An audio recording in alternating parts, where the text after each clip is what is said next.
Bonjour chers candidats. Dans cette vidéo, on va vous expliquer comment évaluer un autre camarade. Donc, normalement sur votre dashboard, vous avez cette vue-là. Donc, actuellement, je suis connecté avec un utilisateur qui a ouvert un slot et son slot a été pris. Vous le voyez ici, le slot a été pris, le slot il est en rouge. Celui-là, il a déjà fait la correction, et l'autre, il ne l'a pas encore faite. Donc, la correction qui n'a pas été faite, c'est celle de 23h19. Et vous voyez ça ici, j'ai bien un slot à 23h19.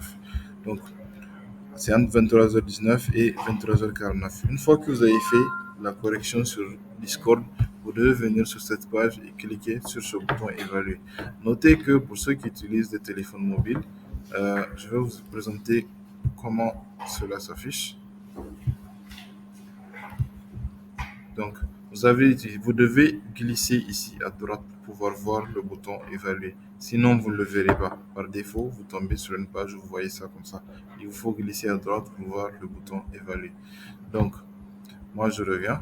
Donc, vous devez cliquer sur ce bouton évaluer là. Et automatiquement, vous arrivez sur la page d'évaluation. Donc, elle charge un peu. Et une fois qu'elle charge, vous allez voir que vous avez le nom de celui que vous allez corriger. Donc, actuellement, moi, je suis connecté en tant que Daiki Aomini et je vois que je dois corriger Atake Kakashi. Donc, pour les corrections, voilà comment ça se passe. Vous avez ici le repos des exercices. Il vous faut cliquer dessus.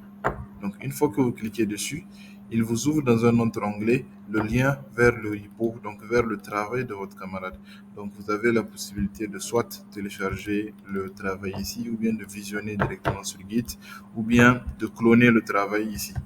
Donc, une fois que vous avez fait la correction sur Discord, vous revenez ici.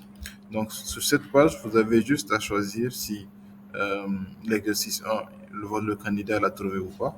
Si c'est vrai, vous dites vrai. Si c'est faux, vous dites faux. Donc, vrai, par exemple, faux. On va dire vrai, vrai, faux. Donc, lui, il a trouvé l'exercice 1, 3 et 4 et il a raté le 2 et le 5. Une fois que c'est bon, vous faites une observation. Je rappelle que l'observation doit être la plus objective possible. Qu'est-ce que vous avez vraiment pensé de l'évaluer? A-t-il compris son projet? Était-il quelqu'un de communicateur, quelqu'un de gentil? Vraiment, soyez objectif. Donnez votre avis sur l'évaluer. Donc, attaquer Kakashi, on va dire un grand ninja, comme notre cas. Donc, une fois que vous l'avez évalué, vous remplissez niveau de compréhension du candidat. Est-ce que le candidat a compris ou pas le projet qu'il a fait? Donc, lors de la correction, vous avez normalement pu voir cela. Donc, on suppose qu'il a compris, je sais pas, à 80%. Vous avez une range de 0 à 100. Niveau d'assiduité, ça veut dire est-ce que le candidat était sérieux? Est-ce que le candidat était à l'heure pour la correction? Donc, ça aussi, vous remplissez. 90 ou 100 si c'est le cas. Vous remplissez vraiment en fonction de si c'est le cas ou pas. Et enfin, niveau de respect de l'énoncé. Donc, qu'est-ce qu'on attend par là? Lorsqu'on vous demande de rendre un fichier et que par exemple le fichier là s'appelle Hello World et ce fichier-là, il a une dénomination particulière. Si le candidat a bien écrit de la bonne manière, il n'y a pas de problème. S'il écrit mal, il a un problème, ça veut dire que l'énoncé n'est pas respecté. Donc, il faut qu'il écrive les fichiers de la bonne manière. Il faut que le dossier aussi soit écrit de la bonne manière. Donc, enfin, là aussi, on remplit par exemple ça. Et une fois que c'est bon, vous validez.